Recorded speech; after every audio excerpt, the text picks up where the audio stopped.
नमस्कार, बहुत स्वागत है आप सभी का। मैं हूं आपके साथ नैना यादव, लेकर हाजिर हूं हमारा खास शो पूछता है इंडिया। पूछता है इंडिया में बात करेंगे पाकिस्तान की बड़ी साजिश का खुलासा हुआ है जो एक बार फिर हिंदुस्तान के खिलाफ रची जा रही है। वो पाकिस्तान के संदर्भ में ये बात जो हम आपको बताने जा रहे हैं वो नई नहीं है। अब जम्मू कश्मीर से लेकर देश भर में आतंकी वारदातों में पाक प्रशिक्षित आतंकवादियों का नाम सामने हमेशा आता रहा है। चाहे मुंबई हमला हो, उरई हमला हो या फिर पठानकोट में आतंकी वारदात हो या इसके अलावा दिल्ली में ब्लास्ट की मामला ही क्यों ना हो, हर घटना के तार पाकिस्तान से जरूर जुड़ जाते हैं। अब एक बार फिर ऐसी ही खबर सामने आई है जिसने भारतीय एजेंसीज को और भी ज्यादा अलर्ट कर दिया है।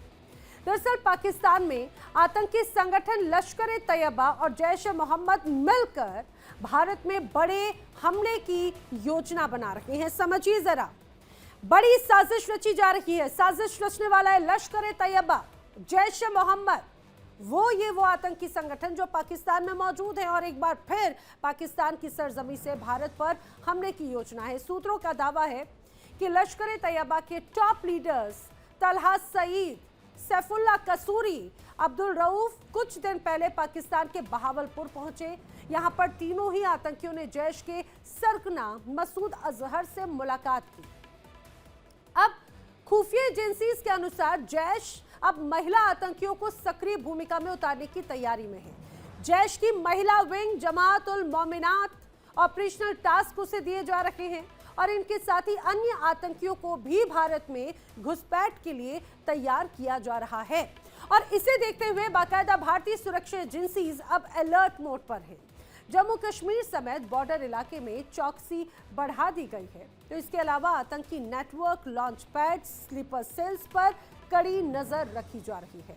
अब बताया जा रहा है कि तलहा सईद और सैफुल्लाह कसूरी पहलगाम हमले से पहले भी मसूद अजहर से मुलाकात कर चुके थे और ये मुलाकात पाकिस्तान की तरफ से जिस रूप में हुई, हमेशा पाकिस्तान नकारता रहा। हिंदुस्तान के लिए ये मुलाकात बहुत महत्वपूर्ण है। पाकिस्तान में आतंकवादियों की बैठकें चलती हैं, साजिशें रची जाती हैं, लेकिन पाकिस्तान के हुक्मरानों को, वहां की सेना को इससे कोई फर्क नहीं पड़ता। वो आंखें मूंद कर बैठे रहते हैं। अब आपको एक और चौंकाने वाली खबर मैं आपको बताती हूँ। दरअसल पाकिस्तान पर फाइनेंशियल एक्शन टास्क फोर्स यानी कि FATF जैसी एजेंसीज की अब पैनी नजर और भी ज्यादा शार्प होती नजर आती है और इस वजह से पाकिस्तान में आतंकवादियों की खुलेआम फंडिंग अब नहीं हो पा रही और यही वजह है कि अब आतंकियों की फंडिंग के लिए तरीका बदल दिया गया है।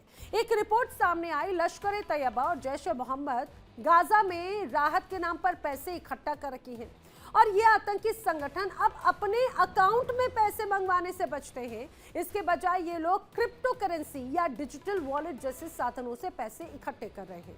अब दावा किया जा रहा है कि इन पैसों से मस्जिदों का निर्माण होगा, इन पैसों से मरकज तैयार किए जाएंगे, इन पैसों से सुविधाएं जुटाई जाएंगी और माना जा रहा है कि इस पैसे का इस्तेमाल भारत में मुंबई अटैक जैसे हमलों में किया जा सकता है। जाहिर सी बात है, आतंकियों के पास में पैसा भी है, आतंकियों के पास में मिलकर प्लानिंग भी है और ये सब कुछ है पाकिस्तानी सरकार और पाकिस्तान की सेना के साथ में, उनके सपोर्ट के साथ में, या यूं कहा जाए कि पाकिस्तानी सेना और ISI की सरपरस्ती में ये सब कुछ चल रहा है। हालांकि भारतीय जवान तैयार है, इसमें कोई शक नहीं। हर साजिश का मुंह तोड़ जवाब दिया जाएगा, जैसा अब हम लगातार देते रहे हैं। इसके पहले तो हम डॉजियर दिया करते थे, लेकिन अब पाकिस्तान जब उन डॉजियर्स को हमेशा कभी मानता ही नहीं है, अब हम जवाब देते हैं, मौखिक तौर पर नहीं, एक्शन के साथ में। बड़े सवाल खड़े होते हैं, क्या अब पाकिस्तान पर अंतर्राष्ट्रीय दबाव बनाए जाने का समय आ गया है? क्या पाक सरकार की आतंकियों से मिली भगत उजागर हो रही है एक बार फिर? क्या ऑपरेशन सिंदूर पार्ट 2 का भी अब समय आ चुका है? क्योंकि जिस तरह से कहा जाए कि फन फैलाने की कोशिश ये सांप कर रहे हैं, उनका फन कुचलना बहुत जरूरी है। करेंगे चर्चा, मेरे साथ खास मेहमानों का पैनल कनेक्ट हो रहा है, ये जल्दी से आपको मिलवा देती हूँ। मेरे साथ रक्षा विशेषज्ञ retired major doctor Ali Shah connected हैं, विदेश मामलों की जानकार मोनिका बी सूद मेरे साथ में कनेक्ट हो रही हैं और पाकिस्तान से भी मेरे साथ जो पत्रकार कनेक्ट होंगे उनसे भी आपको मिलवाऊंगी। आप दोनों ही खास मेहमानों का बहुत बहुत स्वागत है। मैं सबसे पहले मेजर शाह आप ही से इस बात को समझना चाह रही हूँ, एक बार फिर से ये तमाम बड़े खुलासे हुए पहले तो जो अब बैठकों का दौर है, बहावलपुर में बैठक हो जाती है, यहाँ पर तलहा सईद की तरफ से बताया जा रहा है मसूद अजहर से मुलाकात हुई, तमाम आतंकियों के साथ में बैठकें होती हैं। क्या पाकिस्तान की सेना सरकार इन्हें नजरअंदाज कर देती है, या फिर इन सबसे छुपकर ये बैठकें होती हैं और उन्हें पता तक नहीं चलता, या फिर ये कहा जाए कि आंखें जानबूझ के मूंद ली जाती हैं और ये सारी चीजें चलती रहती हैं? मेजर शाह।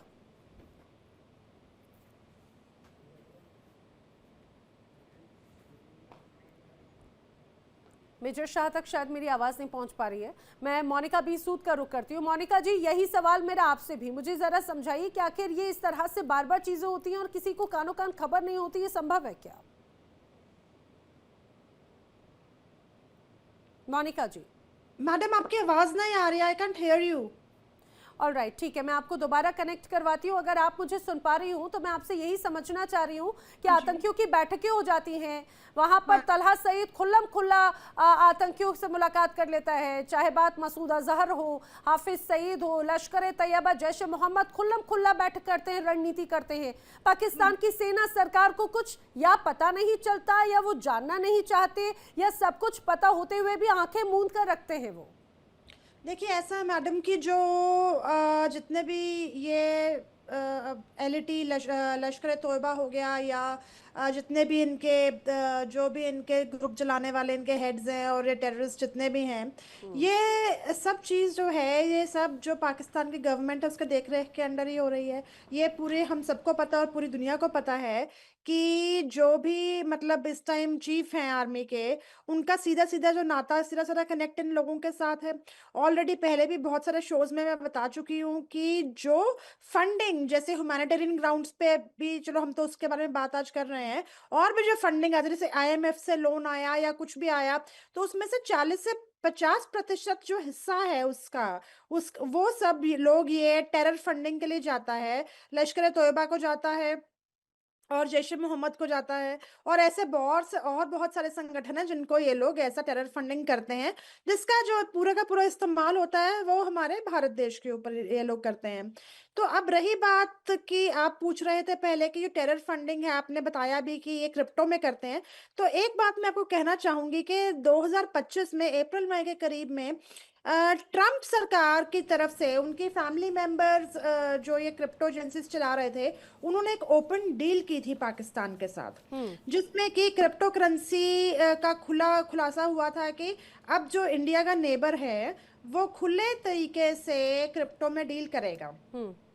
तो अब प्रॉब्लम सबसे बड़ी ये है कि जैसे अभी ह्यूमैनिटेरियन ग्राउंड्स के ऊपर फंड्स लेते हैं, फॉर एग्जांपल अगर मैं बात करूं आपसे कि इनके कितने फ्लड्स वगैरह जो हुए पीछे 2010 से 2014 में फ्लड्स हुए, या 2005 में इनका अर्थक्वेक आया था, या कोविड डोनेशंस की हम बात करें, जितनी भी डोनेशंस आई थी वो सब कौन इसको हैंडल कर रहा था? इसको ऐसे ही संगठन एलईटी और जैश ए मोहम्मद जैसे संगठन ही हैंडल कर रहे थे, जो कि रीयूज कर रहे थे उसको अपने सेंटर्स बनाने में। अगर लोग उनके पास आ रहे थे किसी भी तरीके से, उनका मतलब उनके अंदर सरपरस्ती के अंडर थे, या उनके अंडर उनकी मदद के लिए, अपनी मदद के लिए आ रहे थे, तो ये वो सेंटर्स बना रहे थे जहां ये लोगों को सिखाया जा रहा था कि उन्हें कैसे कन्वर्ट करा के नॉर्मल लोगों से भारत के अगेंस्ट यूज किया जाए। उनको पूरी ट्रेनिंग मिल रही थी वहां पर, चाहे वो बच्चा हो, कोई महिला हो, बड़ा हो, बूढ़ा हो, सब अपने अपने काम में लगे हुए थे, क्योंकि इनका मकसद तो सिर्फ एक ही है कि जो इनका एक इशारा है कि हमने भारत को खराब करना है, भारत के तरफ इनका हमेशा। लेकिन मोनिका जी, सबसे दिलचस्प बात तो ये है कि जैसे ही ये जो तमाम बैठकें होती हैं, मुलाकातें होती हैं, और जिस ट्रेनिंग की आप बात कर रही हैं, इससे तमाम ट्रेनिंग कैंप्स की जानकारी हिंदुस्तान को रही, और यही वजह है कि ऑपरेशन सिंदूर जो पहलगाम हमले के बाद में हुआ, तो ऐसे ही तमाम सेंटर्स को टारगेट किया गया जहां पर आतंकियों की ट्रेनिंग चल रही थी, मरकज के रूप में, जिस रूप में यहाँ पर एकजुट हुआ करते थे। और अब देखिए ना, मरकज के ही नाम पर एक बार फिर से अब पैसे इकट्ठे किए जा रहे हैं टेरर फंडिंग को बाईपास करने के लिए। मेरे साथ पाकिस्तान से भी दो खास मेहमान कनेक्ट हो चुके हैं, पाकिस्तानी पत्रकार मोहसिन रजा खान और तैयब बलोच पाकिस्तान से ही मेरे साथ में कनेक्टेड हैं। आप दोनों का भी बहुत स्वागत है। मोहसिन रजा जी, मैं आपसे समझने की कोशिश कर रही हूँ, यही बात पिछले कुछ वक्त से लगातार ऐसी बैठकें, मुलाकातें, दौरे की बड़ी जानकारियां सामने आई, जहां पर लश्कर तैयबा हो या फिर जैश ए मोहम्मद हो, हिजबुल मुजाहिदीन हो, ऐसे तमाम अलग अलग इनसे जुड़े हुए कमांडर्स के बयान सामने आ जाते हैं। बैठकें हो जाती हैं, बहावलपुर में जाकर मुलाकातें हो जाती हैं। ऐसे प्रतिबंधित संगठनों से जुड़े हुए टॉप मोस्ट आतंकी या फिर ये कहा जाए डेजिग्नेटेड आतंकी, तो वहां की सेना, वहां की सरकारों को पता नहीं चलता या फिर पता नहीं चलने का बहाना बनाते और आंखें मूंद कर बैठे रहते हैं। देखिए, जैश ए मोहम्मद और लश्कर तैयबा आपके लिए एक डौना ख्वाब है और उनकी कोई भी सरगर्मी आपके लिए परेशानी का बायस बनती है। हालांकि पाकिस्तानी जानते हैं कि जो आप वीडियो दिखा रहे हैं ये एक मजहबी तकरीब है, उसके किसी को इस्लाम का नाम लेने से, मजहब का नाम लेने से और रोजा रखने से, हज करने से नहीं रोका जा सकता। तो ये नहीं, हज करने से कोई नहीं रोक रहा, हज करने से कोई नहीं रोक रहा। सुनिए, आप उसे एक कम्युनल रंग देने की कोशिश कर रहे हैं। आपने अगर ये बात कही कि भाई भारत की चिंता नहीं, पाकिस्तान को कितना डेंट करता है, क्या ये आप नहीं जानते या मैं नहीं जानती या पूरी दुनिया नहीं जानती? लश्कर तैयबा या जैश ए मोहम्मद ऐसे आतंकी संगठनों को आप लोग आतंकी संगठन मानते भी हैं या नहीं मानते? पहली बात तो ये मुझे जानना चाहिए। एक तो ये बात मैं आपको बता दूं कि ये एक खालिस मजहबी तकरीब को आपने एक बड़ा आउट ऑफ प्रोपोर्शन गजा और इसके लिए फंडिंग के लिए करा दिया है, जो कि बिल्कुल गलत है। अगर कोई अपनी मजहबी तकरीब में शरीक है तो उसको इस तरीके का रंग लेना गलत है। और ये मैं समझता हूँ कि आपने आउट ऑफ कॉन्टेक्स्ट इस वीडियो को यहाँ शो करें। अगर इनकी कोई ऐसी सरगर्मी है तो आप बताएं, यकीनन उसके बारे में हम बात करेंगे कि वो किसी मुल्क के खिलाफ है या वो कोई कोशिश कर रहे हैं जिहाद की, या अभी तो उनकी सारी सरगर्मियाँ जो है वो बोतल है और इन पे पाबंदी भी है। मुझे एक बात बताइए मोहसिन रजा जी, आप दो चीजों को मिक्स कर रहे हैं। आप एक तरफ एफएटीएफ की तरफ से जो तमाम रिस्ट्रिक्शंस है और उसको बाईपास करने के फंडिंग के तरीके को मिक्स कर रहे हैं, दूसरी तरफ इन मुलाकातों को बहावलपुर या तमाम अलग अलग जगहों पर बैठकें और मुलाकातों को मिक्स कर रहे हैं। मैं इसको थोड़ा और इजी कर देती हूँ, दो अलग अलग हिस्सों में तोड़ते हुए। पहले हम बात कर लेते हैं आतंकी संगठनों की बैठक की, और उसके बाद में फिर मैं फंडिंग और उसकी गाजा का जो आप जिक्र कर रहे हैं मैं उसकी तरफ आऊँ। पहले आप मुझे बता दीजिए कि बड़ी बैठक होती है, बैठक बड़ी हो या छोटी हो, आतंकियों के वीडियोस आ जाते हैं, मुलाकातों की खबरें पूरी दुनिया में पहुंच जाती है, लेकिन पाकिस्तान में बैठे नेताओं को या वहां के अधिकारियों को, टॉप मोस्ट आईएसआई अधिकारियों को भी क्या पता नहीं चलता या अवॉइड कर देते हैं? मैं यही आपसे गुजारिश कर रहा हूँ कि अगर कोई मजहबी तकरीब में शरीक होता है, कोई मस्जिद में बैठता है कि या कोई मजहबी करता है, मजहबी सुनिए, मजहबी ये जो बैठक होती है उसमें भी डेजिग्नेटेड आतंकी अगर शामिल हो जाते हैं, सैफुल्लाह कसूरी जैसे लोग आके कहते हैं कि भाई हमें तो पाकिस्तान की सेना प्रोग्राम्स में इनवाइट करती है, हमें पाकिस्तान की सेना ऐसे जनाजों में नमाज अता करने के लिए बुलाती है, डेजिग्नेटेड आतंकी नहीं, आपके लिए वो दहशतगर्द है। आप ये बताएं कि हमारे लिए वो दहशतगर्द है तो हम उनको उनके लिए बात करेंगे। एक वो है लोग जो आपके लिए दहशतगर्द है लेकिन हमारे लिए हीरो हैं। यूनाइटेड नेशन की तरफ से दहशतगर्द उसे घोषित किया गया है। मोहसिन रजा जी, यूनाइटेड नेशन की क्या आप हर बात मानते हैं? यूनाइटेड नेशन अरे आप यूनाइटेड नेशन को आप नहीं मानते, यूनाइटेड नेशन आप किसे मानते हैं? फिर कश्मीर में प्रेसिडेंट करवाए, आप उसकी बात मानते हैं? आप एक बात कर लेते हैं कि यूनाइटेड नेशन की हर बात आप भी माने और हम भी मानते हैं। आप अपनी मर्जी की बात मानते हैं। कौन सी बात मानना है? कौन सी बात?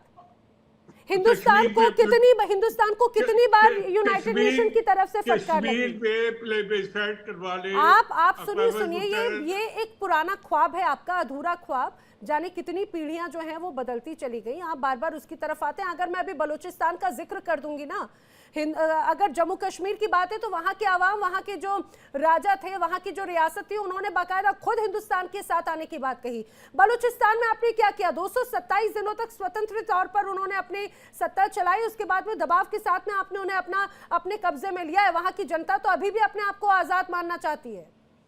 आप बलूचिस्तान का तो आप जिक्र, मैं अगर आप जम्मू कश्मीर की बात करते हैं तो जरा बलूचिस्तान की भी बात कर लेते हैं। मैं बलूचिस्तान की बात करता हूँ कि वहाँ हालात इतने पुरअमन है। मैं अभी वहाँ से होकर आया हूँ, एक हफ्ते वहाँ रहा हूँ, और वहाँ पे पाक फौज ने अवाम के साथ तकरीबन एक महीने में 4,500 मीटिंग्स होती हैं अवाम के साथ। जो इंडिया ने वहाँ पे दहशतगर्दों की सरपरस्ती कर रहा है, उसको काउंटर करने मोहसिन जी, के लिए मुझे बड़ी हैरानी होती है, आप जैसे सीनियर जर्नलिस्ट अगर कहते हैं बलूचिस्तान पाकिस्तान का हिस्सा भी मानते हैं या नहीं? वहां पर कुछ भी हो, हर चीज में आप हिंदुस्तान को बीच में लेकर आ जाते हैं। आप तो अगर इतना है तो आप उसको हिंदुस्तान का ही हिस्सा घोषित कर दीजिए। वहां की जनता तो बार बार ये आवाज बुलंद करती ही है। वहां पर आप उनको फैसिलिटेट आप नहीं कर पाते, बिजली आप नहीं दे पाते, पानी आप नहीं दे पाते, सुरक्षा आप नहीं दे पाते, इंफ्रास्ट्रक्चर आप नहीं दे पाते, और वहां पर जो भी उसके लिए हिंदुस्तान दोषी है। ये कितना सिलेक्टिव और कितना दोहरा रवैया होता है। मेजर शाह। नया जी, मेरे को सच में I can't control my love में हंसी आ रही है जब इतने पाकिस्तान के इतने वरिष्ठ जर्नलिस्ट, जिनका पाकिस्तान में सुना बड़ा रिस्पेक्ट है, वो कहते हैं कि आतंकी इनके लिए हीरो हैं। अरे ये मैं नहीं बोला, इन्होंने बोला है, ये खुद आपके चैनल पे ही सब दुनिया देख रही है, बोल रहे हैं। मुझे ताजुब होता है अगर ऐसे वरिष्ठ पत्रकार पाकिस्तान से ये बोल रहे हैं कि आतंकी इनके लिए हीरो है, इनको आतंकियों को हीरो मानते, तो I don't know, God help the country basically.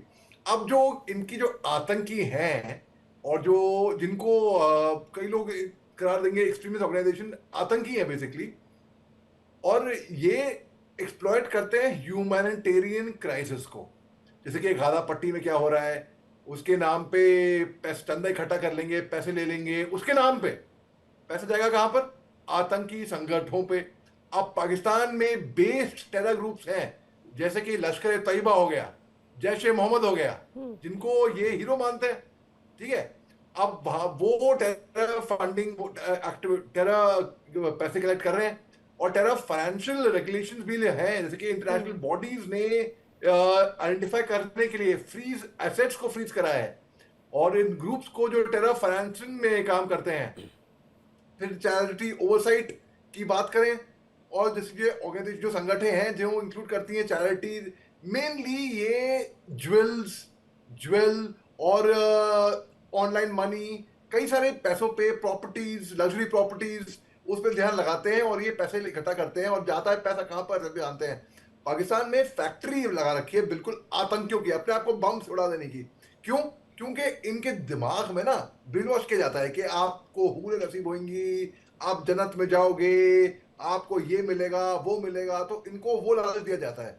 लेकिन अगर आप देखें, दुनिया में मुसलमानों के सबसे बड़े दुश्मन है पाकिस्तान। जो जैश ए मोहम्मद, लश्कर ए तैयबा, जो आतंकी है, कौन सा मजहब बोलता है भाई अपने आप को बम से उड़ा दो, खत्म कर दो अपने आप को? कौन सा मजहब कहेगा भाई जाके मासूमों की जान लो? लेकिन इन्होंने ऐसी छवि खड़ी कर रखी है पाकिस्तानियों ने कि भाई ताकि दुनिया भर, अभी जब पाकिस्तान का नाम आता है तो दुनिया भर सोचती है कि भाई आतंकी आ गए। Pakistan is basically a synonym of a terrorist, basically एक तरीके से वो हो गया है। हो या ना हो, अब वो डिबेटेबल है। लेकिन अब ये देखिए, ये इनके फील्ड मार्शल आसिम मुनीर साहब, ये टीवी पे आप देखा चटक सल्यूट मार रहे हैं, बिल्कुल सड़क अपने प्रधानमंत्री साहब को, अपने वजीर आजम को, क्योंकि वो मस्का लगा रहे हैं बिल्कुल। और यही आसिम मुनीर इनको जाकर जेल में बंद करेंगे बाद में, शहबाज शरीफ को। ये आप मेरे से लिख के ले लिया अभी एनालिसिस, मेरा एक प्रेडिक्शन, ये भविष्यवाणी कर रहा हूं मैं। यही आसिम मुनीर शहबाज शरीफ को जेल में अगर फांसी भी चढ़ाए तो मुझे ताल्लुक उसका भी नहीं होगा बाय द वे। अब आप देखिए, अगर पाकिस्तान में उसामा बिन लादेन का भी पाया गया, हाफिज सईद, मौलाना मसूद अजहर, इनको ये आतंकी मानते ही नहीं है। उसामा बिन लादेन तो इनका हीरो था, इनको तो हीरो मानते हैं। अभी कहते हैं UN is basically a globally recognised United Nations, वो कहते हैं, जो सेकेंड वर्ल्ड वॉर के बाद फॉर्म हुआ था, कि भाई इसका ऑब्जेक्टिव था कि भाई तीसरी विश्व युद्ध होनी नहीं चाहिए, लेकिन पाकिस्तान क्यों कब नहीं सुधरेगा। दादा जी एक आखिरी बात मैं कहूंगा, हिंदुस्तान में आपने देखा होगा, आखिरी बात, मैं बड़े होके मैं डॉक्टर, इंजीनियर, टीचर, साइंटिस्ट बनूंगा, पाकिस्तान के अंदर मैं बड़े होके आतंकी बनूंगा, टेररिस्ट बनूंगा, जिहादी बनूंगा।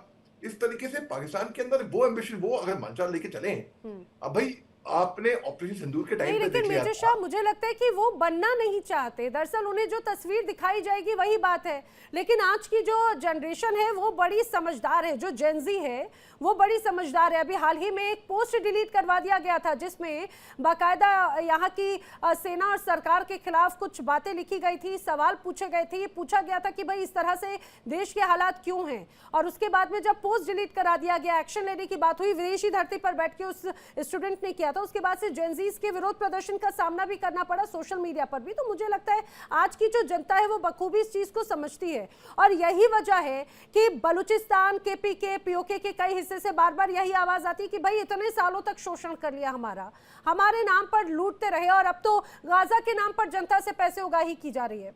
मैं यही सवाल लेकर रुक करना चाह रही हूँ। मेरे साथ में तैयब बलूच है, पाकिस्तानी पत्रकार।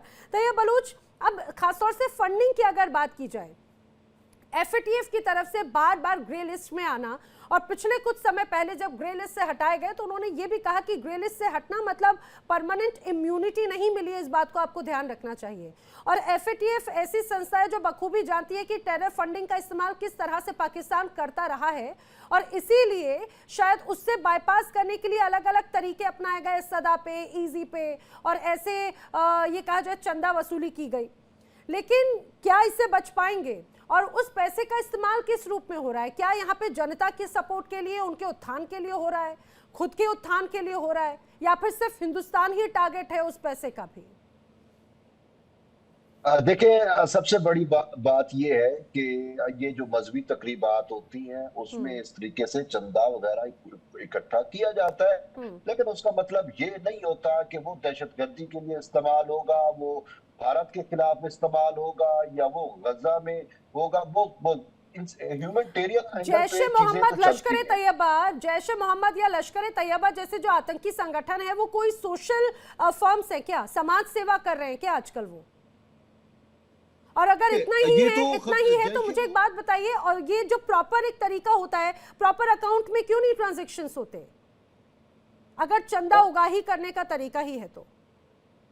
देखिए नैना जी, पाकिस्तान में पैसा जो ट्रांसफर होता है वो उसके बड़े स्ट्रिक्ट रूल्स हैं। मैं आपको बताऊं, आपने 2-4 एप्लीकेशंस के नाम लिए, इजी पैसा का, सदा पे का, या जैज कैश का, ये इस तरह का जो लोकली चल रही है, उसमें अगर हाँ, क्रिप्टो की मैं बात नहीं कर रहा, मैं इजी पैसा और उनके लिए कह रहा हूँ कि आजकल डिजिटल सिस्टम आ गया है पैसों का ट्रांसफर करने का, तो उसमें भी विदाउट शनाख्ती कार्ड नंबर आपको अपना आइडेंटिफिकेशन कार्ड नंबर देना पड़ता है, थंब लगाना पड़ता है, बायोमेट्रिक करानी पड़ती है, उसके बाद आप डिजिटली पैसा जो है वो ट्रांसफर कर सकते हो।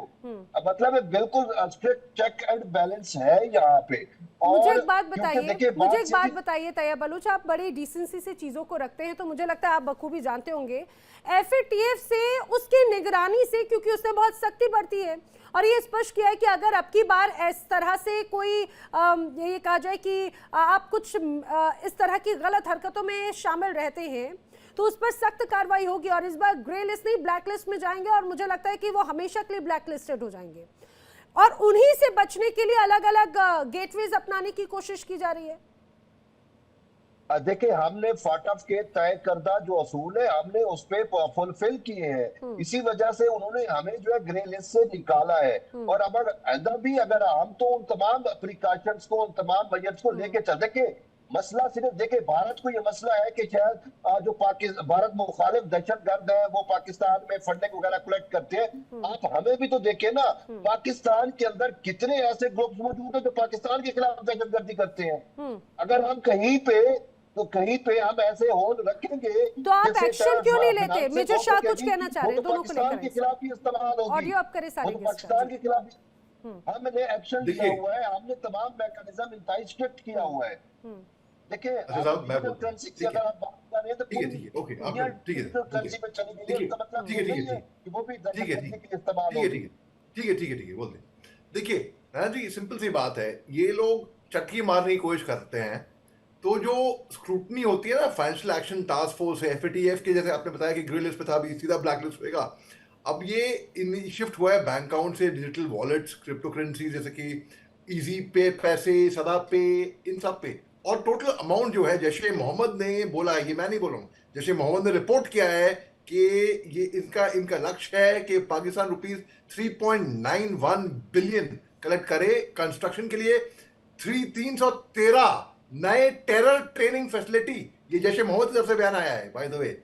और जो की पर्सन है इसके, वो फैमिली मेंबर्स हैं जैश मोहम्मद के चीफ मौलाना मसूद अजहर के, स्पेसिफिकली खास तौर से उनके जो बेटे जो हैं हमद अजहर, और उनके जो भाई जो हैं तला अल सैफ, उनकी तरफ से। और ये रिपोर्टेडली स्पेयरहेड कर रहे हैं इन कैंपेन्स को। तो जैसे कि बलूच साहब ने बताया कि भाई जब मजहबी गैदरिंग होती है तो चंदा इकट्ठा होता है, तो नैना जी ने बिल्कुल लॉजिकली बात करी। तो ठीक है, आप लेजिटिमाइज लीगलाइज वे से क्यों नहीं कर सकते? आप ये डिजिटल प्लेटफॉर्म्स का इस्तेमाल क्यों कर रहे हैं आप, ताकि ये financial action task force already आपके पीछे पड़ा हुआ है, सीधा आपको ब्लैकलिस्ट करने वाला है। उसके बाद तो फिर अगर देखिए बलोच साहब, बोलिए जवाब दीजिए आप। देखिए, तो आप बात बड़ी सीधी सी है कि आप लश्कर तैयबा कहते हैं, लश्कर तैयबा तो यहाँ पे बैन है, यहाँ पे जमात दावा मौजूद है। और अगर आप ये जो बात कर रहे हैं शायद वो जमात दावा क्योंकि, तो जमात दावा पाकिस्तान में ह्यूमैनिटेरियन काम में बहुत ज्यादा आगे है। वो यहाँ पे जो है वो हाउसेस भी बिल्ड करती है, सैलाब से मुतासरी जो घर है वो भी बिल्ड करती है। कहीं पे कोई जो है वो डिजास्टर आ जाए तो उसमें हमें सबसे ज्यादा सबसे आगे जो है वो जमात दावा मिलती है। अब जमात दावा जो है उसको अगर लोग फिनांस करते हैं, उसको अगर लोग आम लोग पैसे देते हैं, तो उसका मतलब ये नहीं है कि वो दहशतगर्दी के लिए इस्तेमाल हो रही है, और ना वो ऐसा इस्तेमाल होती है। बात ये है कि इंडिया का चैप्टर क्लोज हो चुका है पाकिस्तान में। हकीकत तो ये है कि पाकिस्तान से अब वो दहशतगर्दी नहीं होती। अगर कश्मीर में दहशतगर्दी होती है तो वो उधर के। बलूच साहब सुन तो लीजिए साहब, सुन तो लीजिए। अगर आप इस बात का जवाब दे पाए तो मैं मान जाऊंगा। देखिए आप, हालांकि आपको सर्टिफिकेट जरूरत नहीं है, अगर आप कहेंगे तो, फिर भी किडनैपिंग, अगवा करना, ये हिंदुस्तान के अंदर खास तौर से क्राइम माना जाता है। ये तो 420 वाली बात होती है कि भाई गलत काम हो गया।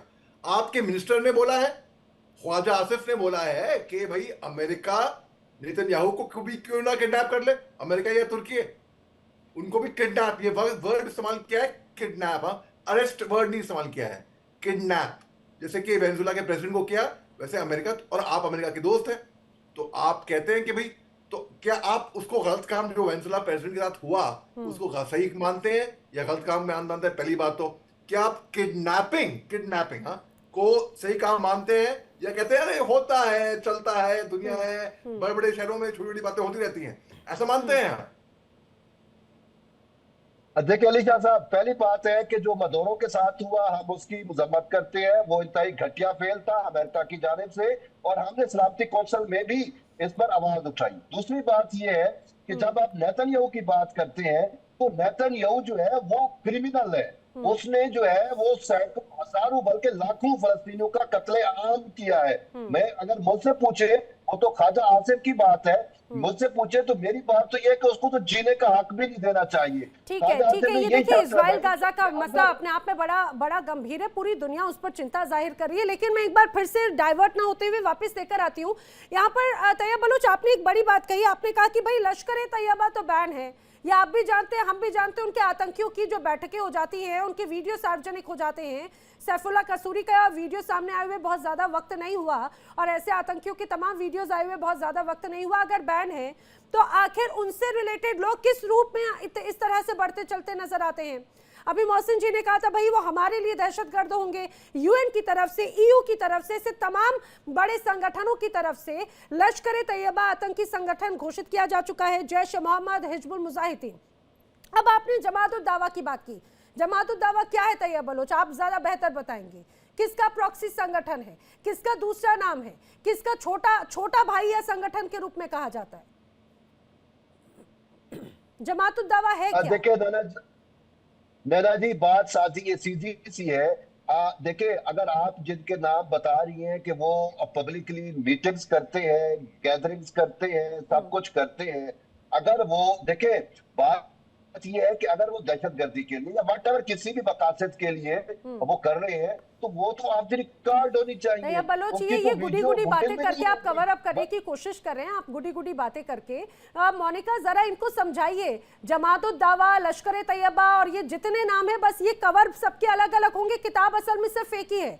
और बार बार एफएटीएफ का जिक्र, एफएटीएफ की तो पिछले 8 जुलाई 2025 की एक रिपोर्ट तक थी, उसमें बाकायदा एफएटीएफ की तरफ से कहा भी गया जिस तरह से फंड रेजिंग किया जा रहा है दूसरे तरीकों से, अब वो भी अगर मानने को तैयार नहीं है, ना यूएन मानेंगे ना एफएटीएफ मानेंगे, तो सर्वे सर्वा है फिर तो पाकिस्तान। तो इनका ऐसा ही रहेगा मैडम, बट मैं बताती हूँ, आप पूछ रहे थे कि ये किसने, जमात उद दवा किसने बनाया है, तो ये Hafiz Saeed is the founder of this organisation. वो इसलिए, वो कौन है हाफिज सईद, हम सबको पता है, जिसने लश्कर तोयबा बनाया। अब ये बोलते हैं कि इसके अंडर हम लोग रन करते हैं स्कूल और मदरसे, ये बोलते हैं इसके अंडर हम रन करते हैं हॉस्पिटल और क्लिनिक, या हम इनमें डिजास्टर प्रॉब्लम्स जो ऑपरेशंस होते हैं वो करते हैं, या food and medical aid camps करते हैं। इनका बोलना ये है, पर फाउंड किसने किया? हाफिज सईद ने। जब हाफिज सईद ने इसको बनाया है तो आप खुद समझिए कि जो भी पैसा आता है ग्रांट्स के तौर में, चाहे वो गाजा के नाम पे आए, चाहे वो कोविड के नाम पे आए, चाहे वो आईएमएफ के नाम पे आए, चाहे वो किसी के नाम पे भी आए, और वो किसी भी एड के नाम पे आए, वो जाएगा किसको? वो जा रहा तो लश्कर तोयबा को ही है ना, क्योंकि उसी का संगठन है ये, उसी का छोटा भाई है ये। तो ये क्या क्लेम कर रहे हैं? और मोहसिन साहब जी ने तो पहले ही बोल दिया कि ये लोग हमारे हीरो हैं, और हम इन लोगों को रोज अपने वीडियोस में देखते हैं। अब देखिए, सीडीएफ जब बनाया आसिम मुनीर को, तो उससे साफ ये क्लियर हो गया कि भी ये लोग जो हैं, ये सब जितने भी एलईटी हो गया, जैश ए मोहम्मद हो गया, जितने भी इनका संगठन है, ये सब उनके सरपरस्ती, आईएसआई के सरपरस्ती के अंडर हैं। क्योंकि जैसे मैंने आपको पहले बताया, अभी एमआईएफ में इनको इतने बड़ी चेतावनी मिली थी। चाइना ने भी काफी कुछ इनको, मतलब बीच में प्रॉब्लम्स अभी आई थी पिछले महीने में इनके, तो वो क्यों आई थी? क्योंकि फंडिंग की प्रॉब्लम थी। ये अपने फंड्स के अपना दिखाई नहीं पा रहे थे कि उन्होंने फंड्स कहाँ यूज किए हैं। तो इसलिए जो आईएमएफ है वो चिंता में था कि, क्योंकि इन्होंने सिर्फ, इनका एक ही मकसद है कि जो भी पैसे इनके आएंगे वो ये पैसे सारे के सारे भारत के विरुद्ध यूज करेंगे। इनका ये मकसद, इन्होंने अपना जो मुल्क है उसको इन्होंने आगे नहीं बढ़ाना है, अपने मुल्क में इन्होंने कुछ अच्छा नहीं करना है, कुछ नई चीजें, इन्वेंशंस, डिस्कवरीज नहीं करनी है, इंडस्ट्रियल स्टेट नहीं बनाना है उसको, क्योंकि मुल्क इनका हो गया पूरा बैंकरप्ट पीछे से। जैसे ही नहीं, लेकिन मोनिका जी बार बार एफएटीएफ की तरफ से सख्ती भी सामने आई है। एफएटीएफ ने बाकायदा ये जो फंड रेजिंग है, ऐसा नहीं है कि एफएटीएफ को नजर नहीं आता या उनकी तरफ से उन्हें ये समझ में नहीं आता, और यही वजह है कि उन्होंने सख्ती भी दी, और उसी की वजह से ही शायद डाइवर्ट अलग अलग चीजें, इवन यहाँ तक भी कहा गया कि जमात उद दावा हो या एलएटी हो, ये सभी दूसरे संगठनों के नाम पर पैसा इकट्ठा करने की कोशिश करें, बना रहे हैं मरकज, बना रहे हैं आतंकी ट्रेनिंग कैंप, वो आतंकी ट्रेनिंग कैंप जिन्हें ऑपरेशन सिंदूर के वक्त हिंदुस्तान की तरफ से डिस्ट्रॉय कर दिया गया। तो यही तो चीज है ना इसमें कि जो ये लोग कर रहे हैं, जैसे मैंने आपको पहले अपने इसमें बोला था जब मैं बात कर रही थी कि 2025 में ट्रंप के फैमिली मेंबर ने इनके साथ ओपनली एक समझौता किया था क्रिप्टो करेंसी पे लेके। तो अब हम सबको पता है कि तालिबान कैसे बनाया गया, हमें पता है कि बलूचिस्तान की इस समय क्या हालत है। तो इस समय जो इस टाइम जो अमेरिका की हालत है, और जो अमेरिका जैसे इनको यूज कर रहा है एक पपेट की तरह, तो ये लोग आराम से यूज हो रहे हैं। अभी इनके अंदर क्रिप्टो आ रहा है, अभी सब कुछ इनके अंदर आ रहा है, और जैसे जैसे ये पपेट की तरह वो घुमा रहा है, ये घूमते जा रहे हैं। आप कैसे सोच सकते हैं कि पहलगाम का अटैक हुआ और सीडीएफ जाके अमेरिका में बैठ गया जाके तीसरे चौथे दिन? तो ये सब जो है इनका जो भी कुछ अंडर द टेबल हो रहा है वो सब सामने दिख रहा है। ऐसा थोड़ा ना कि हम यहाँ पर बेवकूफ बैठे हैं जिनको समझ नहीं आता। अरे और मोनिका जी, सबसे बड़ी बात तो ये है कि उसके बाद में खुद अमेरिका की तरफ से रिपोर्ट्स आई, जिसमें जब ऑपरेशन सिंदूर हुआ तो उसमें ये हुआ कि बाय लॉर्ड रुकवा लो हिंदुस्तान को, वरना पाकिस्तान तहस नहस ना कर दे। 60 बार कोशिश की गई। तभी तो पाकिस्तान से हमें फोन आया था हमारे आर्मी चीफ को कि भी ये हम समझौता करने के लिए तैयार है। उनकी और रिकॉर्डिंग है ना हमारी सरकार के पास। लेकिन मोहसिन रजा जी, मुझे जानकर बड़ी हैरानी हुई, आप दहशतगर्दों को अपना अपना प्रिय, अपना छोटा भाई और अपने शुभ चिंतक मानते हैं, और शायद यही वजह है कि एक तरफ तैयब बलोच कहते हैं कि भाई हमारे यहाँ भी इस तरह से दहशतगर्दी होती है। आप दहशतगर्दों को पालेंगे, दहशतगर्दों को आगे बढ़ाएंगे, उन्हें पुचकारेंगे, उतना प्रेम दिखाएंगे, तो दहशतगर्द आपको फूल तो देकर जाएंगे नहीं, वो आपको वही बारूद और बम ही देकर जाएंगे। फिर देखें, ये तो ऐसे ही है, आपकी जानिब से इस बात को एक इशू बनाना ऐसे ही है कि शायद बोले तो बोले, छलनी भी बोले। आप जो औरतों की तारीफ के खिलाफ हैं और जिन्होंने अफगानिस्तान में दहशतगर्दी का एक अड्डा बनाया हुआ है तालिबान, आप उनको लेके फिरते हैं।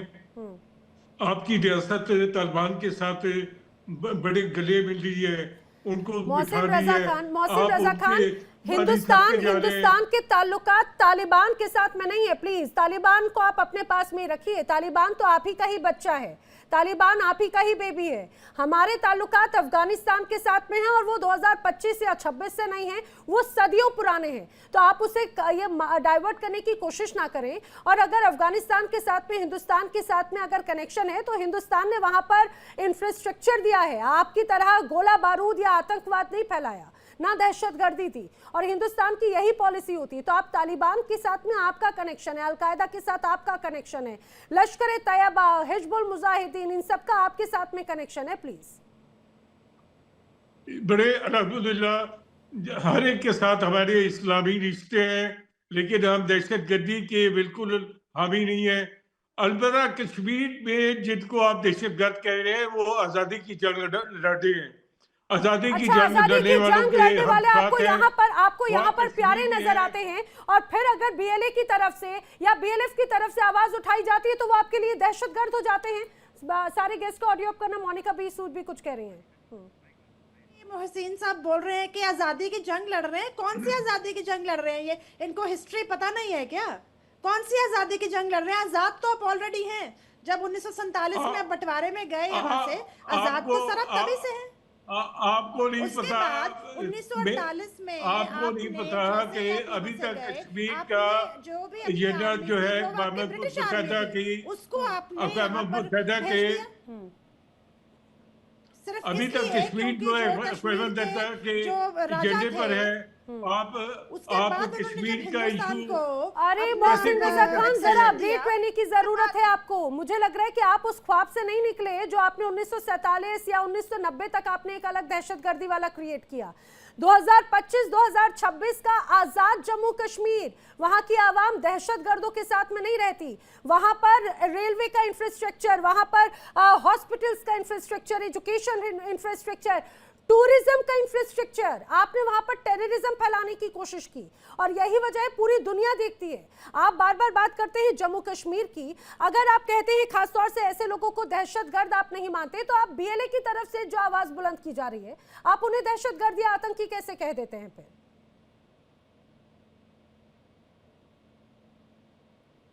बोलिए मोहसिन रजा खान, आपको लश्कर तैयबा आतंकी संगठन नजर नहीं आता, बीएलए आतंकी संगठन नजर आता है। क्यों? क्योंकि वो आपकी सरकार से सवाल पूछ लेता है इसीलिए, या बलूचिस्तानियों की आवाज बुलंद करता है इसीलिए? क्योंकि वो हिंदुस्तान के पेड़ लोग हैं। अरे सबूत दिखाइए भाई। लश्कर तैयबा, जैश मोहम्मद, हिजबुल मुजाहिदीन, जो इन्होंने जब भारत में दहशतगर्दी फैलाई, भारत ने सबूत दिए, डॉजियर दिए। पाकिस्तान और इन आतंकी संगठनों का पूरा इन्वॉल्वमेंट था। आप बार बार झूठे नैरेटिव पेश करते हैं, आप दीजिए सबूत। आपके पास में सबूत है, डॉजियर से आप हिंदुस्तान को प्रोवाइड कराए ना। हिंदुस्तान के जो भी एजेंट होगा, अब उसको कभी भी नहीं मानेंगे। हम समझते हैं कि जो किसी अरे मोहसिन रजा खान, ये तो ऐसा लगता है ख्वाब भी आप ही देख लीजिए, पूरे हो या ना हो, आप फैसला भी आप खुद ले लीजिए। मेजर शाह कुछ कह रहे हैं। जी, मैं बेसिकली अभी चेकमेट कर दूंगा इन दोनों को। यहाँ पे जो पाकिस्तान से आपके गेस्ट आए हैं, पूरे अदब और पूरे एहतराम और पूरी इज्जत से मैं कह रहा हूँ, साहब आप वरिष्ठ पत्रकार हैं, हम आपकी उम्र का तकादा है और बहुत कदर करते हैं, बहुत रिस्पेक्ट करते हैं। सुनिए, बयू बलूच साहब ने कहा था लश्कर तोयबा हमारे देश में बैंड आउटफिट है। ये मैं नहीं कहा, इसी डिबेट पे कहा है, और मैं रेफरेंस पॉइंट कहीं नहीं दे जी रहा, जी मैं इसी डिबेट पे जो बिल्कुल लोग देख बिल्कुल। रहे थे सबूत है, ये कहा था। और आपने हाँ क्या जी, कहा था? मैं भी कहता आप हूँ। आपने कहा था साहब कि ये लोग हमारे लिए हीरो हैं। आप लोग ये आपने आपने अब पीछे से मुकरेगा। और आपने कहा था ये नहीं बात, नहीं, एक मिनट, आपने कहा बिल्कुल था बिल्कुल। यानी कि आतंकी आपके लिए जो बैंड आउटफिट हुए वो आपके लिए हीरो हुए। दूसरी बात, 1990 से ये आप लोग षड्यंत्र कर रहे हैं। आप जो फंडिंग करते हैं, आप जो फंडिंग करते हैं ना, कि आप मजहब के नाम पर कि मस्जिद बन रहे हैं, 313 मस्जिद बनेंगे, या एक्चुअली बेसिकली वो टेरर ट्रेनिंग कैंप्स होंगे। उस पे आपने कहा प्रे मैट्स की बात करी। प्रे मैट्स भाई, आप ना, आप लोग अगर खुद अपने गिरबान एक बार जाके देख लें साहब, आप इन्फ्लुएंसर हैं, आप जब बोलते हैं तो पाकिस्तान में आपकी बात सुनेंगे लोग। अगर आप अपने लोगों को समझाएं ये बात कि भाई ये किडनैपिंग, आतंक, खून खराबा, मारकाट, दिन लड़ाई, कोई जन्नत नसीब नहीं होने वाली है, कोई हूरें मिलने नहीं वाली हैं ऐसे। अगर आप समझाएं अपने लोगों को ना, तो हो सकता है लोगों को के बाद में ये बात समझ में आए। लेकिन आप जब वरिष्ठ लोग बात करेंगे उल्टी नहीं, के भाई, लेकिन सबसे बड़ी दिक्कत तो ये मेजर शाह की समझाएंगे कैसे, क्योंकि जब वो खुद ही अपनी इस मानसिकता को रखते हैं, जब आतंकी संगठन को आतंकी संगठन नहीं अपना अपना प्रिय मानते हैं, अपना मित्र मानते हैं, तो वो चीजें आधी वहीं पर ही खत्म हो जाती हैं। लेकिन मैं आज की स्थिति को समझने की कोशिश करूंगी। तैयब बलोच, मुझे जरा बताइए, हमेशा आतंकियों के प्रति ये प्रेम पाकिस्तान को हमेशा से डेंट और मुश्किल में ही डालता गया, चाहे बात आईएमएफ तक बार बार पहुंचना हो, एफएटीएफ की तरफ से हो, विश्वसनीयता खोना हो, बड़े डेंट लगना हो, और तालिबान जैसे जब अगर संगठनों की बात होती है, ऐसे तमाम आतंकी संगठनों की बात होती है, उसने हमेशा पाकिस्तान को कमजोर किया है। क्या अभी भी मौजूदा स्थिति उससे सबक लेने के लिए जरूरी नहीं है? अभी भी क्या उनको कंट्रोल करने की जरूरत नहीं है? देखिए, मैं इस चीज से कि दहशतगर्दी जो है वो चाहे पाकिस्तान के खिलाफ हो, चाहे इंडिया के, चाहे किसी के खिलाफ हो, एक इंसान का कत्ल पूरी इंसानियत का कत्ल है। ये हमें इस्लाम ने ये दर्स दिया है और हकीकत भी यही है। और दूसरी बात ये है कि पाकिस्तान में ये एक ओपन मतलब है, वो है, इसे इनकार नहीं किया जा सकता। माजी में पाकिस्तान में चीजें रही ऐसी, और उसके आपने फिर देखा भी सही कि पूरी वर्ल्ड के अंदर एक वार ऑन टेरर के नाम पे एक जंग मुसल्लत हुई, और उसमें पाकिस्तान जो है वो उन्हीं का फ्रंट लाइन इत्तेहादी भी रहा जिन्होंने ये सारा कुछ क्रिएट किया था। देखिए, सीधी सी बात है, आप तालिबान की बात करें, आप दैश की बात करें, जितने भी ग्रुप्स हैं, चाहे वो रीजनल हो चाहे वो इंटरनेशनल हो, ठीक है, इनको किसने क्रिएट किया, किस तरीके से क्रिएट हुए, वो एक ओपन सीक्रेट है, सबको पता है कि पीछे कौन सा है। पेंटागन का जिहादी डोगमा इस्तेमाल हुआ और उसमें किसी हद तक पाकिस्तान इस्तेमाल हुआ, लेकिन अब पाकिस्तान ने जो है वो इन चीजों से बिल्कुल किनारा कशी अख्तियार की है। और हमने देखिए, जिस तरीके से जैश ए मोहम्मद है, लश्कर तैयबा है, हिजबुल तहरीर है, हिजबुल मुजाहिदीन है, और इस तरीके से दर्जनों ग्रुप थे जो इंडिया के खिलाफ बरसरे पेकार थे, सब बैन हो गए हैं, सबको खत्म कर दिया अरे गया बैन है। हो गए तो सबके जमीन ट्रेनिंग पे क्यों कैंप नजर आते हैं? बैन हो गए हैं तो उनके उनके प्रॉक्सीज, आप उन संगठनों को बैन करके दूसरे प्रॉक्सीज को अगर आप समर्थन करते हैं, या फिर अगर वो वहां पर चल रहे होते हैं, तो ये तो बेईमानी है। ये खुद को धोखे देने वाली बात है, दूसरों को धोखा नहीं, दूसरे सबको, बाकी सबको तो नजर आता है। आप कहते हैं जमात-उद-दावा, जमात-उद-दावा कौन है? जमात-उद-दावा क्या है? और अगर रही बात बैन होने की, इस तरह से तमाम आउटफिट्स को बैन किए जाने की, तो अभी भी उनके फुटप्रिंट्स पाकिस्तान में नजर आते हैं। देखिए, फुटप्रिंट बात ये है कि अब तो इंडिया में आप जा ही नहीं सकते। कश्मीर साइड पे जो आपने बॉर्डर इतना रिस्ट्रिक्ट कर दी है, वहां पे अब जो कश्मीर के अंदर जो दहशतगर्दी होती होगी, अब वो वहां के अपने लोग हैं, वो आजादी की तहरीक चल रहे हैं, ये व्हाटएवर, वो इंडिया की पॉलिसियों से नाराज हो, जो भी है वो उनका अपना है। पाकिस्तान का उनसे तो गर्ज ही नहीं रहा। ये जितने भी ग्रुप्स थे यहाँ पे बैन हो गए। ये कश्मीर वाला चैप्टर ही बंद हो गया है बेसिकली पाकिस्तान में, कि वो जो कश्मीर में ये लोग ट्रेनिंग लेके वहां पे जाते थे, ये चैप्टर टोटल क्लोज है। अब वो पाकिस्तान में अगर अपनी दीगर सरगर्मियां कर रहे हैं, तो उसका मतलब ये नहीं है कि वो भारत के खिलाफ या कश्मीर में जिहाद के लिए कर रहे हैं। मोनिका, अगर ये सब कुछ बैन हो गया है बलूच साहब, तो हमारे यहाँ पर कैसे बम फट रहे हैं आपके? और कैसे जो भी आपके जो भी ये जैश ए मोहम्मद के जो टेरर अटैक्स हमारे ऊपर हो रहे हैं, या ये लोग कैसे मतलब ले लेते हैं कि हाँ इन लोगों ने पहलगाम में अटैक कराया, इन्होंने दिल्ली में अटैक कराया, हमारे स्लीपर सेल यहाँ कैसे एक्टिव हो जाते हैं? अगर आपका यहाँ सब कुछ बैन हो गया, आपके जो लोग हैं, इनके जो सारे के सारे जो इनके हेड्स हैं सारे टेरर ग्रुप्स के, वो आपके सीडीएफ के साथ और आपके आर्मी के साथ कैसे बैठ के खाना खा रहे हैं, उनके वीडियो कैसे बाहर आ रहे हैं, ये तो बताइए ना। अब ऐसा तो है नहीं है, अब ऐसा तो है नहीं है कि ये कोई मतलब कोई किसी चैट जीपीटी ने या जेमिनी ने वीडियो बना के भेज दी है। वो साफ नए जो वीडियो हमारे को नजर आ रहे हैं। आपका जो एक एक बच्चा पाकिस्तान का है वो ये बोलता है कि मैं बड़ा होके साइंटिस्ट बनूंगा, मैं बड़ा होके कोई सर्जन बनूंगा, मैं ये करूंगा, मैं वो करूंगा, पर किसके लिए करूंगा? भारत को खत्म करने के लिए करूंगा।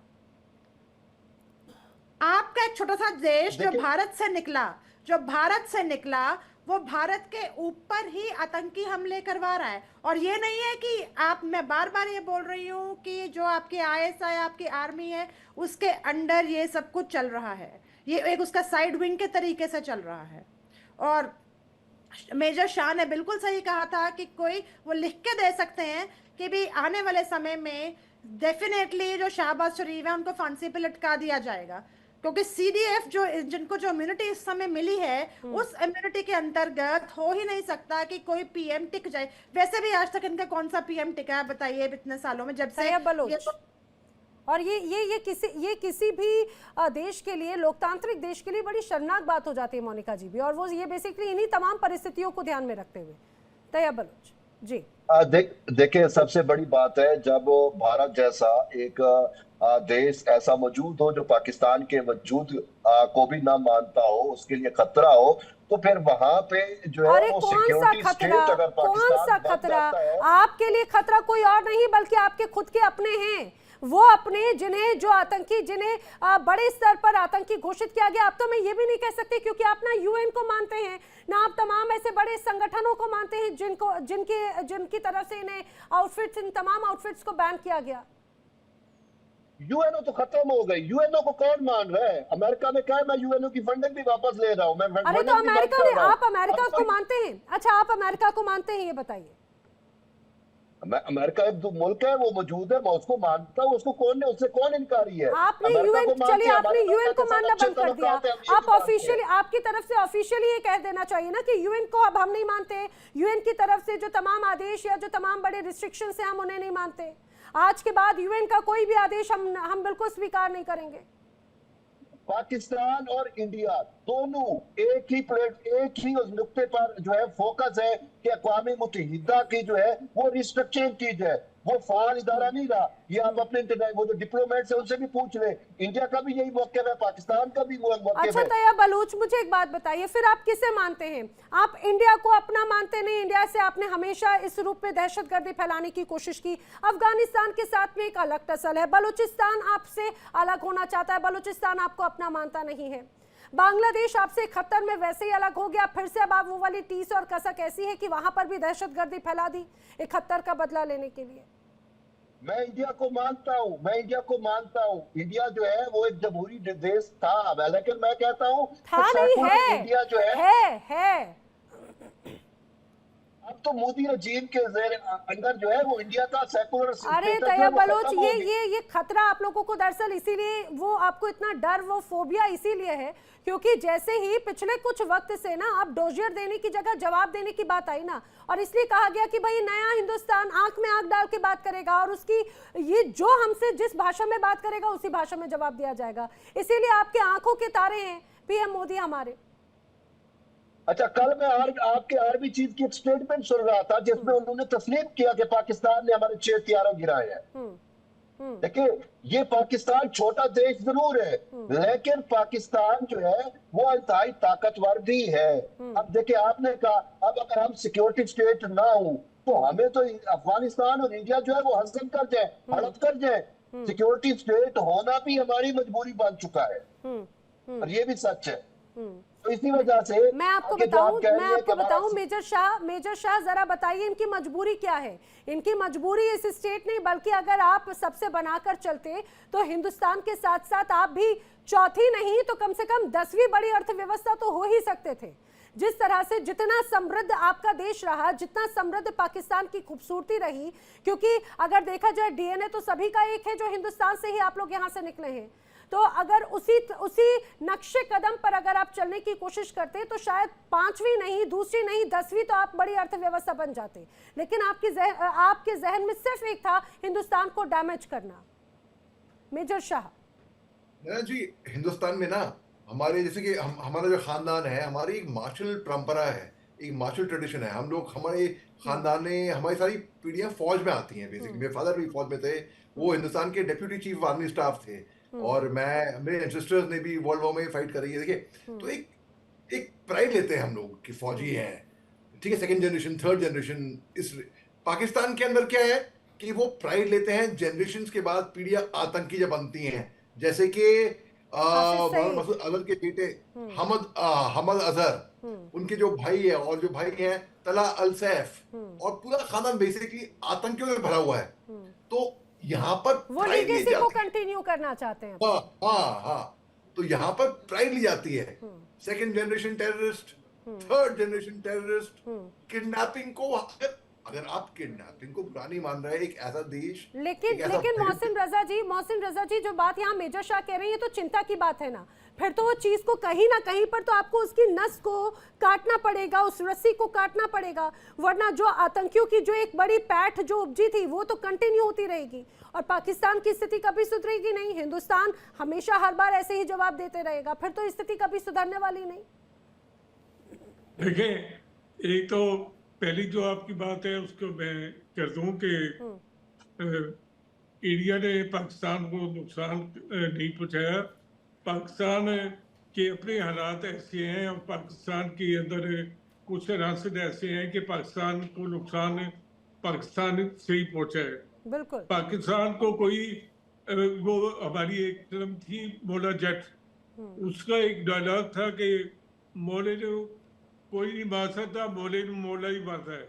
तो हमारे तो अपनी वजह से नुकसान हुए है, वरना पाकिस्तान को कोई दुनिया का नुकसान नहीं पहुंचा सकता। पाकिस्तान ने अभी आपने देखा है कि आपके 6 जहाज गिराए, और आपको कितना नुकसान पहुंचा, आपको अंदाजा नहीं है पाकिस्तान की कुव्वत का। पाकिस्तान ने अगर अपनी कुव्वत पे आ जाए, मोहसिन रजा जी, मैं तो कह रही हूँ, अगर आप चलिए, आपके इस फेक नैरेटिव को मैं मान भी लेती हूँ, मैं 0.1% फेक नैरेटिव को मान लेती हूँ। आप अगर हिंदुस्तान के अगर आप जेट गिरा सकते हैं, अरे भाई, तो क्या आप आतंकियों के ठिकाने को नष्ट नहीं कर सकते क्या? सुनिए ना जरा, सुनिए मोहसिन रजा, आपने कितनी खूबसूरत बात कही, आपने कितनी खूबसूरत बात कही। आपने कहा कि भाई आपने इंडिया के, चलिए मैं इस फेक नैरेटिव को मान लेती हूँ, अगर आप इंडिया के उन जहाजों को अगर आप मार गिरा सकते हैं, तो आतंकी ठिकानों को ढेर नहीं कर सकते, आतंकियों को मार नहीं गिरा सकते, आतंकियों को चुन चुनकर अपने देश से बाहर नहीं फेंक सकते, या जहन्नुम में नहीं पहुंचा सकते क्या? या पहुंचाना नहीं चाहते? एक आतंकी हमें पकड़ा है कुलभूषण, आपको नहीं पता, अगर जो आतंकी होता है उसमें हम पकड़ बस वही फेक झुंझुना लेकर चलते रहिए। अरे आप सुनिए, आपने आतंकी हाफिज सईद को घर में बैठाया हुआ है जनाब, मौलाना मसूद अजहर को, सैफुल्लाह कसूरी को, सैफुल्लाह का, और नई खेप को आप तैयार कर रहे हैं। ये नई खेप आपके लिए ज्यादा खतरनाक है। मेजर शाह कुछ कह रहे थे। मैं ये कह रहा हूँ इनको कि भाई देखिए, किस दुनिया दिल खुश रखने वो गालिब ख्याल अच्छा है, खुश तो ये लोग सोचते हैं। मैं आपको एक एग्जाम्पल दूंगा। कतर में ना अभी एक फिल्म आई है 21, जहाँ पे मेरे छोटे भाई ने एक्टिंग करी है उसमें 21 में। तो उसमें तो मेरे फादर ने 71 का जंग लड़ा था लोंगेवाला से, ठीक है। तो वो एक फ्लैग मीटिंग की बात बताते हैं कि एक फ्लैग मीटिंग हुई थी सरहद पे, जहां पर पाकिस्तानी मेजर साहब और हिंदुस्तान के मेजर साहब आए थे। मेरे फादर उस टाइम कैप्टन साहब थे शायद, ठीक है। तो और जो पाकिस्तानी सोल्जर थे ना, उसके पीछे एक एनसीओ खड़ा था, नॉन कमीशन ऑफिसर, छतरी लेकर। हिंदुस्तान की सेना में ऐसा नहीं होता है, हमारी बहुत प्रोफेशनल सेना है। ये उनके टेडेक्स टॉक पे है, ये उनके 18 मिनट की टेड टॉक दी थी, उसमें है ये पूरा किस्सा बताया। And he is the type, very very balanced, very very mature. वो बिल्कुल जिंगोइज्म में यकीन नहीं रखते हैं, वो बिल्कुल सिग्निफिकेंट की भावना से नहीं बोला उन्होंने। जी जी वो बल्कि डेप्यूटी चीफ आर्मी साहब रह चुके थे और वो वाइस चांसलर कुलपति थे वो अलीगढ़ मुस्लिम यूनिवर्सिटी के, ठीक है। तो ये बातें मैंने खुद देखे अपनी आंखों से, नैना जी 2003 में जब मैं सरहद पे था। नहीं, लेकिन तो सबसे पाकिस्तानी महत्वपूर्ण फायर बात ये है कि करके मेजर शाह, सबसे महत्वपूर्ण बात तो ये हो जाती है, आपने जो सारी बातें कही इससे ये तो स्पष्ट हो जाता है कि डिफरेंसेस बहुत है। लेकिन मैं तो फिर भी, अब कि वक्त इतना ही है, लेकिन मोहसिन रजा आपको जाते जाते मैं ये कहूँ कि आप बड़ा ख्वाब देखते हैं, लेकिन जिस तरह से अगर आपको ये एक फेक नैरेटिव कि आपने भाई हिंदुस्तान के इतने जहाज़ों को ढेर कर दिया, अगर आप इतनी क्षमता रखते हैं तो हिंदुस्तान क्या पूरी दुनिया आपको तब और भी ज्यादा मानेगी जब उन जहाज़ों को, जिन जहाज़ों से या जिन मिसाइलों से मार गिराया, टारगेट साधिए मरकजों पर, टारगेट साधिए लश्कर तैयबा के हेडक्वार्टर्स पर, टारगेट साधिए हिजबुल मुजाहिदीन या फिर जैश मोहम्मद के ठिकानों पर, आतंकियों को ढेर कर दीजिए ना। तो आपके सिर्फ हिंदुस्तान क्या पूरी दुनिया आपको आपकी वाकई में तारीफों के पुल बांधते नहीं थकेगी, लेकिन वो आप करेंगे नहीं क्योंकि आपकी रोजी रोटी उन्हीं से चलने लगी है। सबसे महत्वपूर्ण बात ये नियत की बात हो जाती है। उन आतंकियों को जब आप आतंकी नहीं मानते, जब जिन्हें आप प्रेम अगर अपना दर्शाते हैं, तो उसके बाद में सारी चीजें वहीं खत्म हो जाती है। और आप गाजा, जहां पर स्थिति इतनी चिंताजनक है, उनके नाम पर आप पैसा वसूल करके आप मरकज या आतंकियों को अगर बना रहे हैं, तो इससे ज्यादा शर्मनाक कुछ नहीं होगी। जाने कितने लोगों की हाय लेकर जाएंगे। वक्त इतना ही major Shah, sorry, extremely sorry. अच्छा, लास्ट 10 सेकंड वो कुछ कह रहे हैं जी। अच्छा, आज के खेल में हमने इनको चेकमेट कर दिया ना जी, आपने चेकमेट कर दिया इनको, बस मैं ये बोलूंगा। चलिए, आप सभी मेरे साथ शामिल हुए, आप सभी का बहुत बहुत शुक्रिया। लेकिन सबसे महत्वपूर्ण बात यह कि जो तमाम ऐसी बड़ी रिपोर्ट्स हैं, वो बड़ी रिपोर्ट्स यही दर्शाती हैं कि कैसे अब दूसरे अलग अलग तरीकों का इस्तेमाल करके ये कहा जाए कि चंदा वसूल रहा है पाकिस्तान और आतंकियों को फिर से बढ़ाने की कोशिश कर रहा है। वक्त एक ब्रेक का। इंडिया डेली अब आपके स्मार्ट टीवी पर भी मौजूद है। इंडिया डेली 24/7 अब आप लाइव देख सकते हैं इन सभी प्लेटफॉर्म्स पर।